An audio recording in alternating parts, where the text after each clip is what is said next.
Monday, May 13th.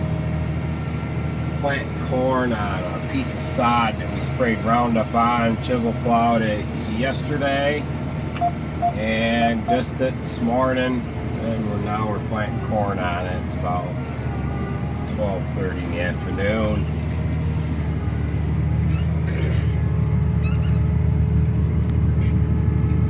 Field conditions are pretty good.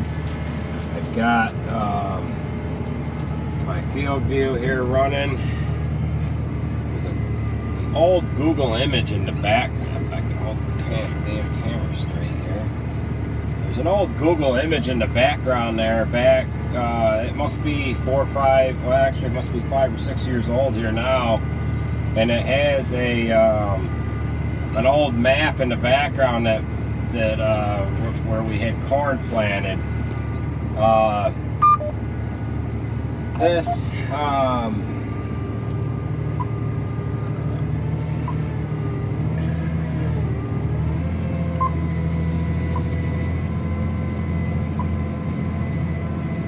I kind of watch what I'm doing here. Doing my first time around here at the same time.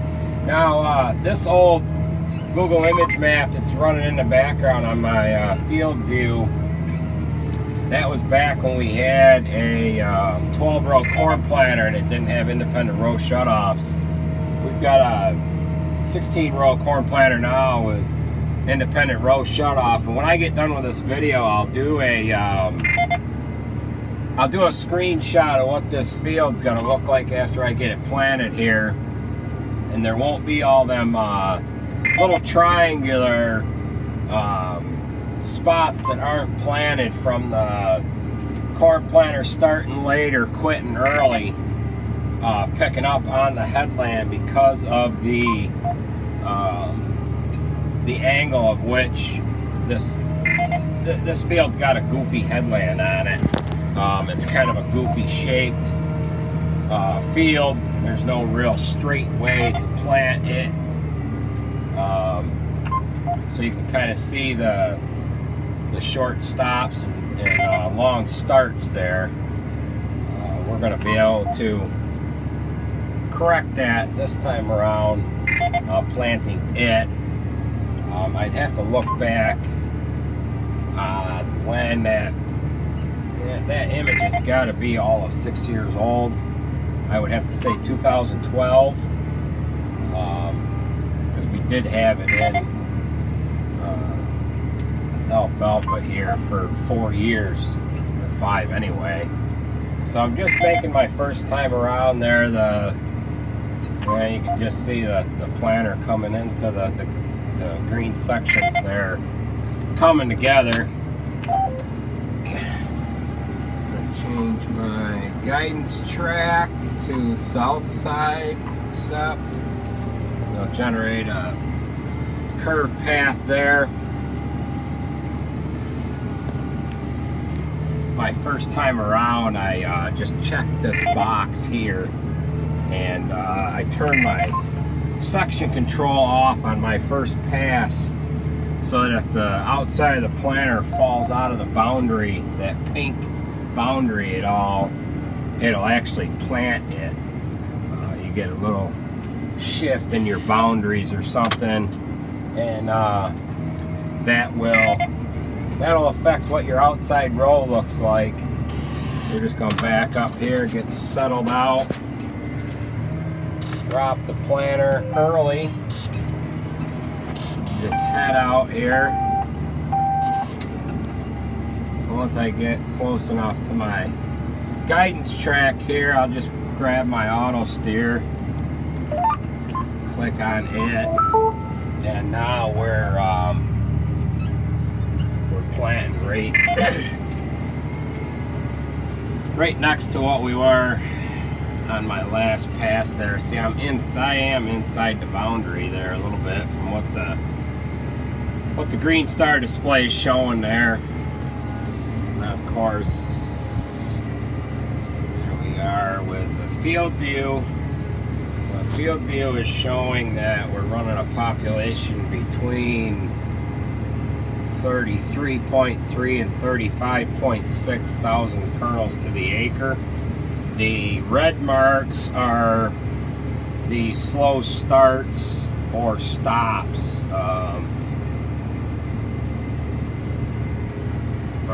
with the planter.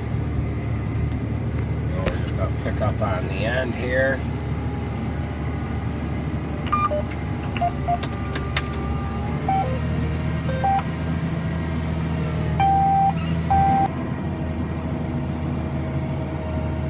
So we're coming across on the north side headland right now. Running my second time around the field here. I got a message on the iPad's telling me my Apple Pencil battery is low. I better get that charged.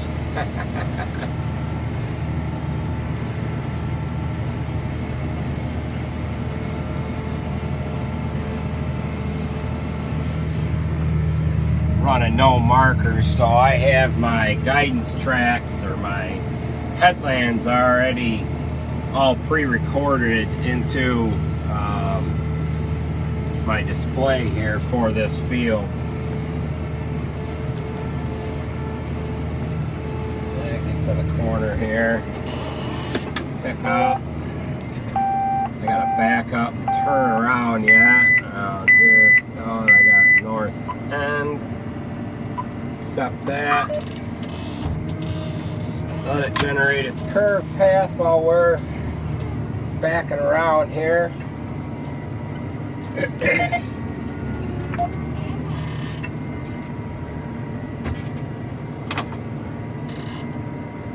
squared up. And we're now on our white line here, so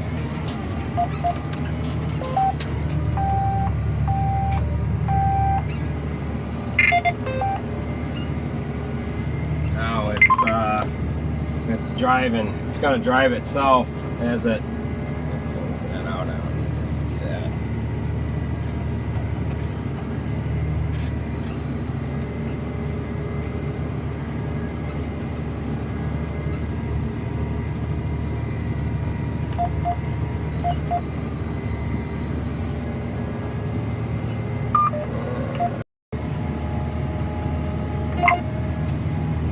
Got about half the field planted here.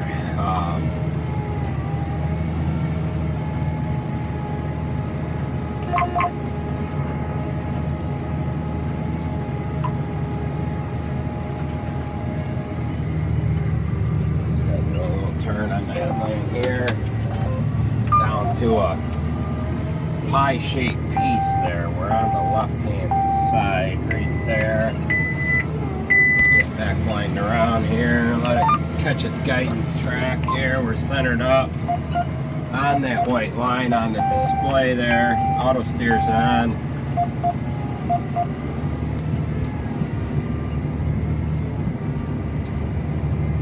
Planter is down. Planter right along. Now we get to this other end here. Can't make the right-hand turn, so I have to do a figure 8 turn. Got probably 2 passes left to finish this.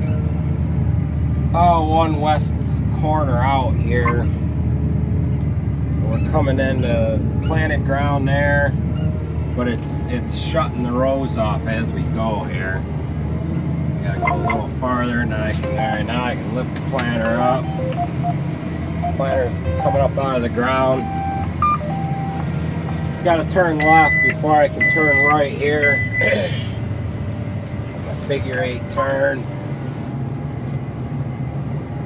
We're just double backing. We're doubling back around here.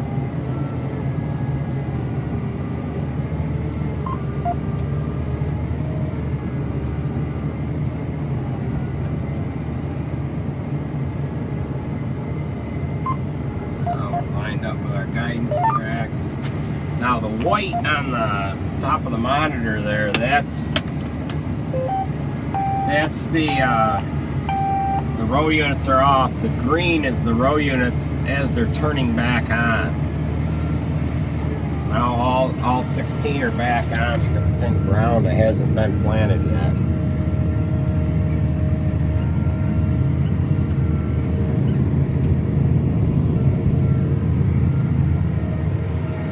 Again, all 16 rows are running, and the white, as it's coming into the white there, now we're done. And we gotta turn right because we can't turn left. We got, there's probably, I gotta plant about 6 rows, I think, over on this side here, and then we'll be done.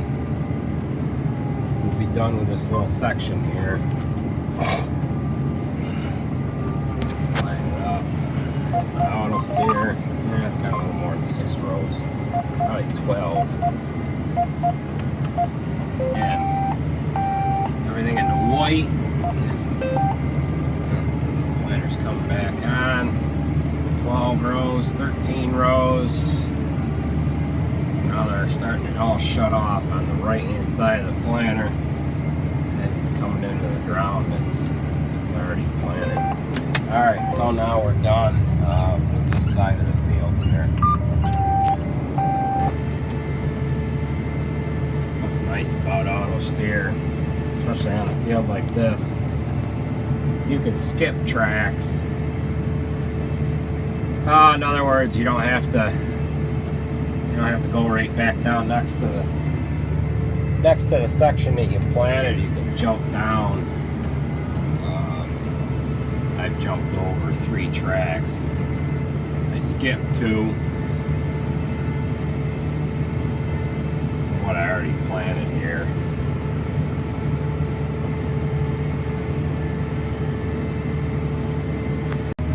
This planter's got the same control box in it that our other planter had. This box here is for folding up the planter and running your markers. That last planter we had was a 1770 MT 12 row, and it had independent markers on it. You could set the marker to raise and lower with the planter, and you could also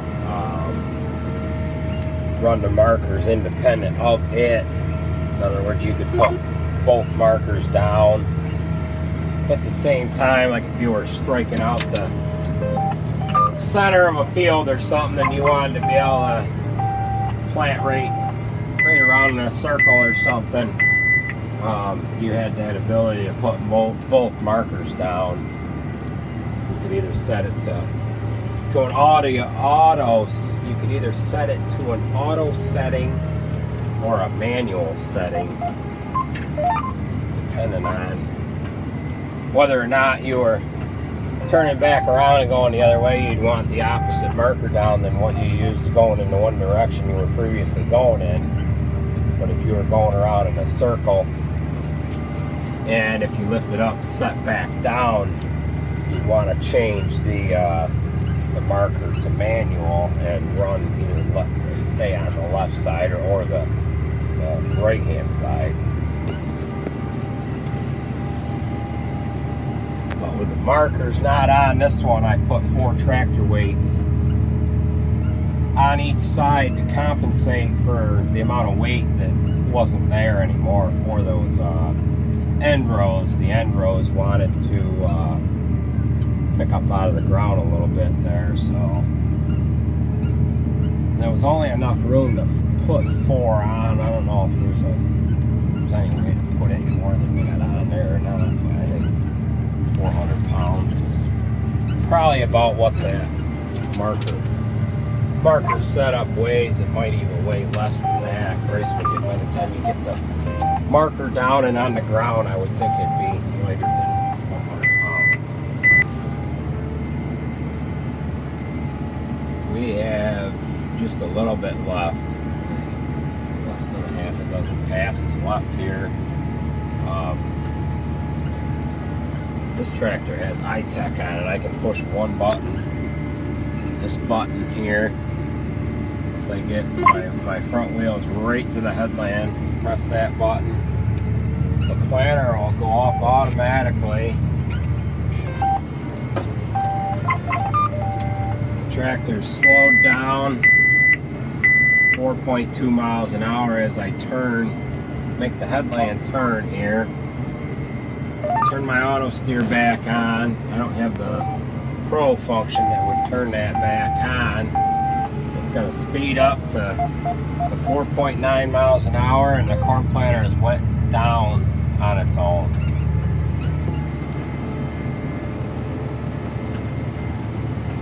There is another function that you can get that I don't have on this tractor. I think it's a subscription.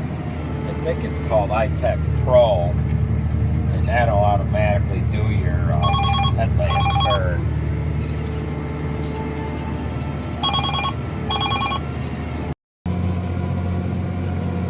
Closing in on the last pass here. There we go.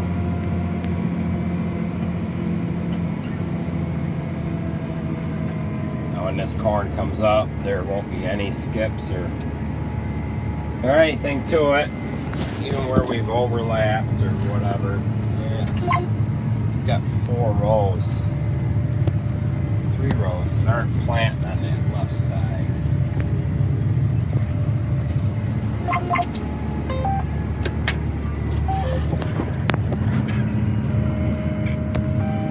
So we're done here.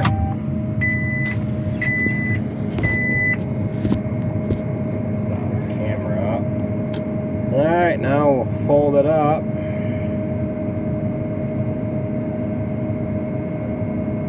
And we'll pull out of here.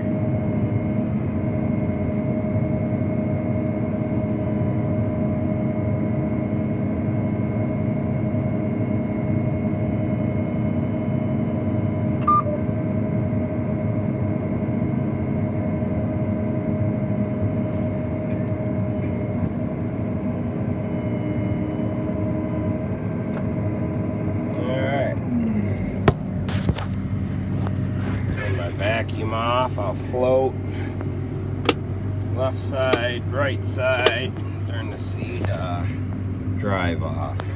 Now we're ready to pull out of here. Here is the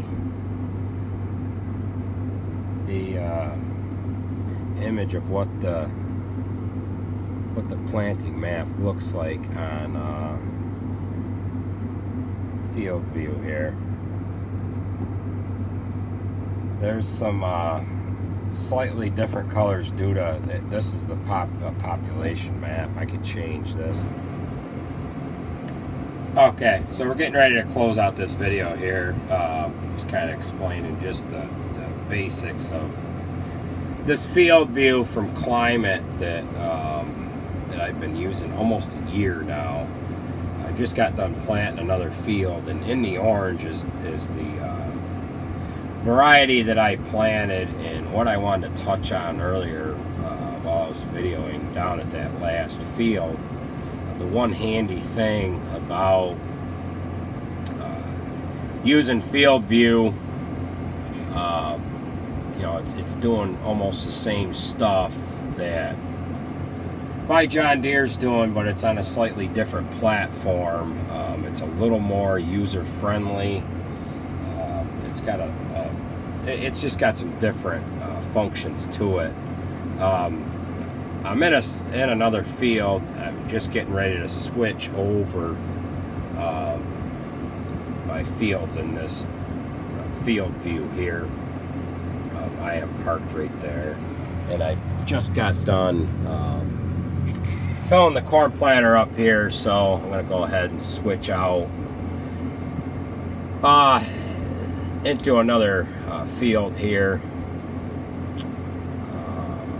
Change that to 253. Confirm. Now, I better get planting here, so I'd like to touch on a couple other things here, a couple other advantages that we seen with Field View.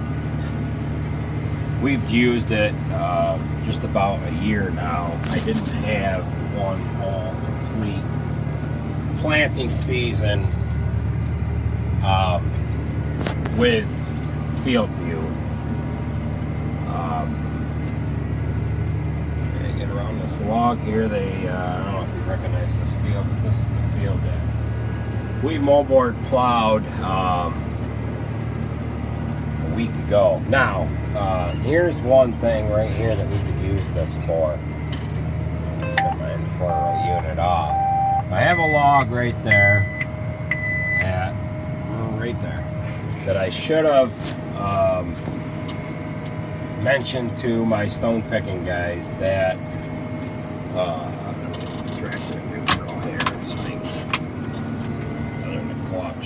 Alright, what I should have done is identified that log to my stone picking guys, that it was there, and I neglected to do that.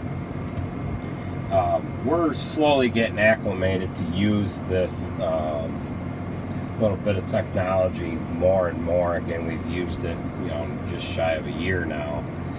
One thing this app gives me the ability to do is I can drop a pin in this field right there, and then I can put a note along to it, and I'm gonna just kind of identify this as log needs pushing back. Now, identified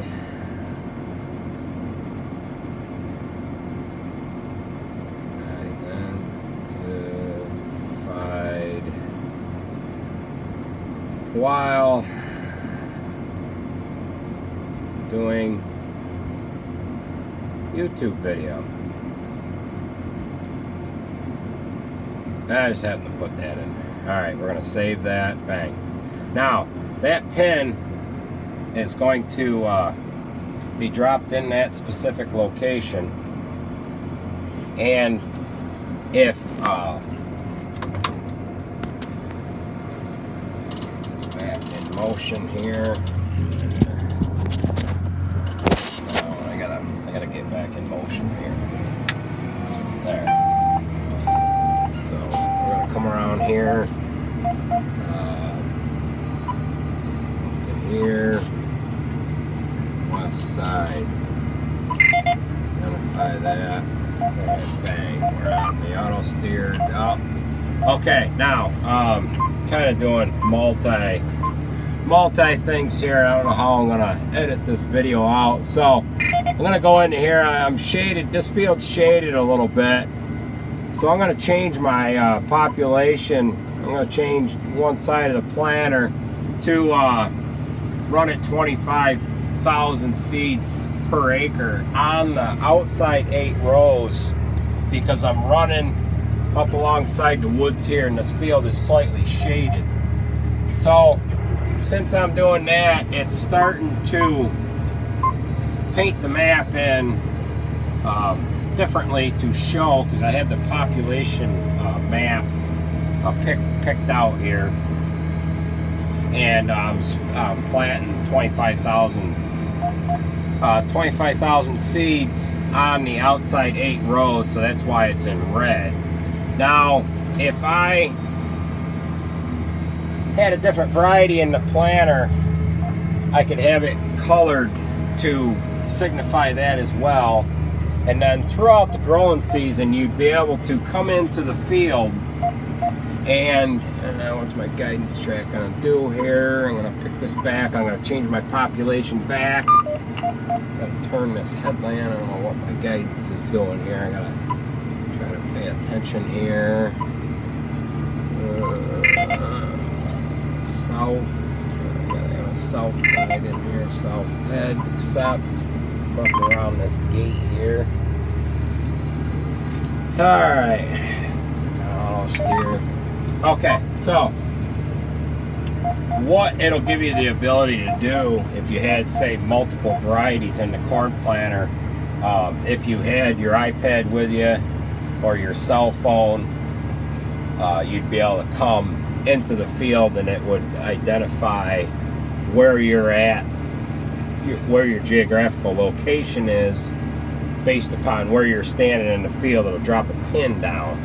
Another thing you can do with that pin where we identified where the log is, I could just send that to the guys I got working for me.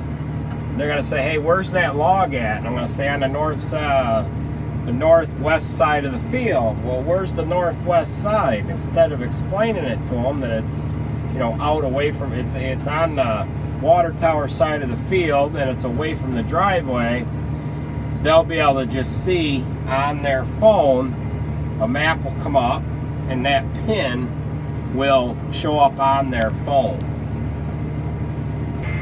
Okay, we use this log for an example here, just as something to demonstrate as far as one of the advantages of using Field View. We had that log, I identified it. Now I want to share what's going on with that log.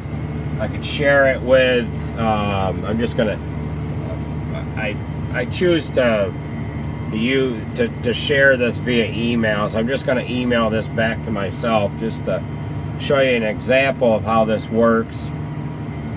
Now that's, I'm emailing that to myself. If I emailed it to my employees, for example, I'd be able to, they'd be able to see what I had going on. Now here is the email that's pulled up. Shared field 253, gives the location, log needs pushing back. There, get that there. 253, log needs pushing back, identified while doing YouTube. Alright, so I'm gonna click on, go back to planting here. Let me get turned around on the headland here.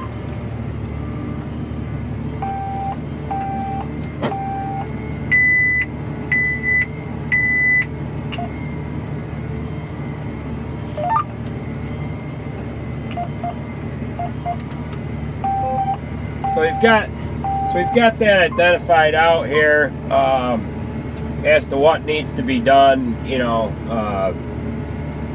there's the blue dot is where I am right now, and that same blue dot would show up to anybody that got this email with where they are in representation to where they're at in the field. So if they just click on,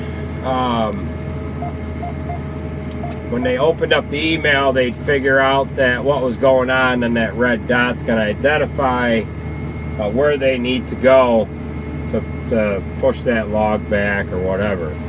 Now another example would be maybe you've identified some weeds and you want to share that with your agronomist. Maybe you have some sections in the field that you want to identify to maybe have tiled. Maybe there's a large stone that you'd want to drop a pin in and identify that. There's many examples of having the ability to drop a pin in the field. That's going to conclude this video, folks. Just wanted to explain a few of the basic things that we're using Field View for. There are a ton of things that you can use this Climate Field View for. We're just touching on a few of them in this video. The video would be way too long if I tried to explain everything. It's about 20 after 11 at night here. We're supposed to get a fair amount of rain here at any time. I thought it'd be raining by now. I got a little bit of ground yet that I could plant that is ready to plant. I gotta feed cows at 3 o'clock in the morning here, so it's either got to get done here pretty quick or it's got to just start raining. I doubt I'll get any sleep tonight. Either I plant till it rains or I plant till I got to go back and feed cows. So with that being said, thanks for watching, and I'll catch you at the next video.